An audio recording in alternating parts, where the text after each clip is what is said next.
नमस्कार. मी सुधाच रेसिपी मराठीमध्ये तुमचं स्वागत आहे. मी आज तुम्हाला मसाला पनीर कसं बनवते ते दाखवणार आहे. चला तर मग बघूया. त्यासाठी लागणारं साहित्य काय काय आहे. 1 पाव पनीर, 2 टमाटे, 1 मीडियम आकाराचा कांदा, कोथिंबीर, मीठ, हळद, जिरे, तेल, 1 कप दूध आणि पनीर बटर मसाला 1 पॅकेट.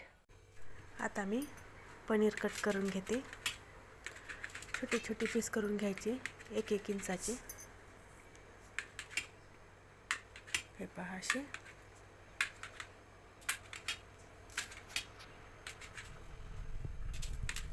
तुम्हाला मोठे हवे छोटे करू शकतो, तसं काय नाही, पण मी असं करते.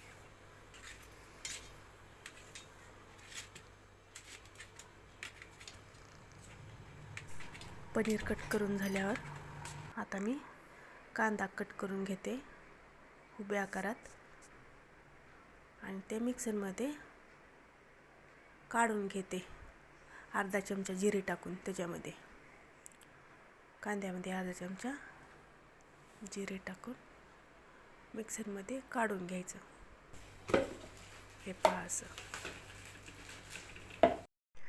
त्याचप्रमाणे टमाटे पण कट करून घ्यायचे आणि मिक्सरमध्ये बारीक करून घ्यायचं. टमाट्याची पेस्ट करून घ्यायचं.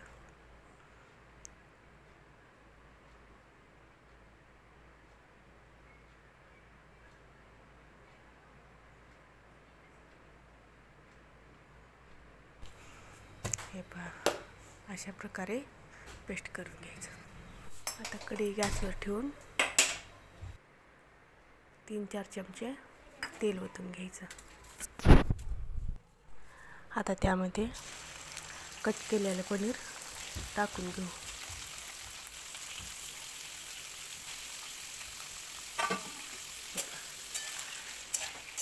चांगलं परतवून घ्यायचं. लालसर थोडंसं खरपूस त्याला कलर आला वरून किंवा काढून घे. हे पहा अशा प्रकारे लालसर झाले की मग आपण हे पनीर काढून घ्यायचं एका भांड्यामध्ये.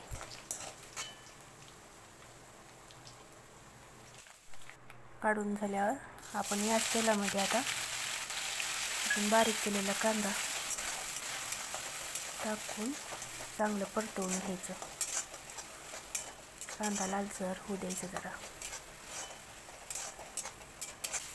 हे पहा असं.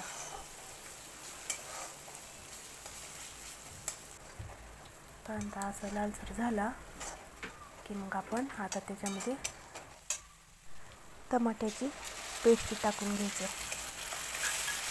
आणि चांगलं परतवून घ्यायचं.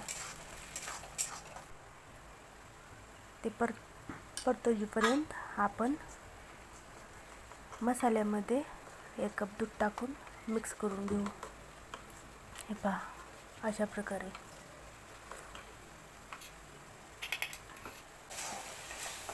हे चांगलं तळलं, दोन्ही कांदा टमाटे चांगले तळे, तेल सुटायला लागलं किंवा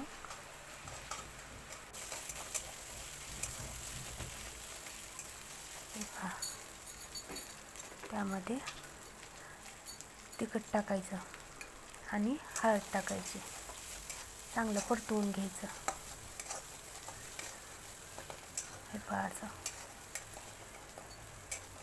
आता त्यामध्ये आपण ते मसाला तयार केलतो ते मसाला टाकून घ्यायचा. चांगलं मिक्स करून घ्यायचं मध्ये.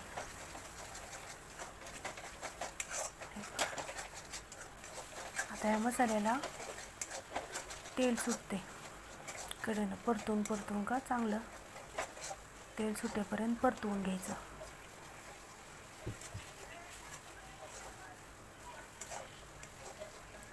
हे पहा असं.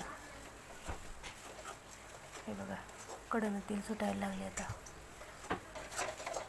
तेल सुटेपर्यंत चांगलं परतवून घेतलं की आता याच्यामध्ये आपण तळून घेतलेले पनीर टाकायचं आणि चांगलं मिक्स करून घ्यायचं, जेणेकरून पनीरला मसाला सगळा लागला पाहिजे.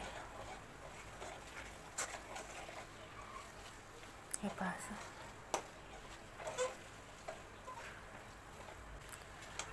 आता आपण याच्यामध्ये गरम केलेलं पाणी थोडंसं टाकून घ्यायचं. पाणी गरमच टाकायचं, थंड नाही टाकायचं, नाहीतर पानसट चव येते थंड टाकल्यावर.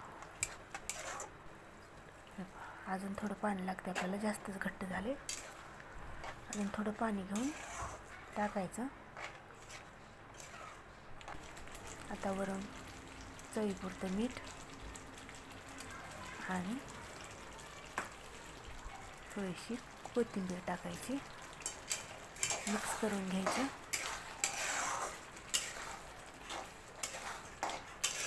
आता आपण चांगलं मिक्स करून घेतल्यावर त्याच्यावर झाकण ठेवून घ्यायचं. 5 ते 7 मिनिट वाफवून घ्यायचं. हे बघा, वाफवून घेतल्यावर आपली भाजी तयार. हे पहा, अशा प्रकारे ती छान आपली भाजी बनून तयार. तुम्हाला व्हिडिओ आवडला असल्यास एक लाईक करा, कमेंटमध्ये तुमच्या प्रतिक्रिया कळवा आणि चॅनलवर नवीन असाल तर सबस्क्राईब करा. धन्यवाद.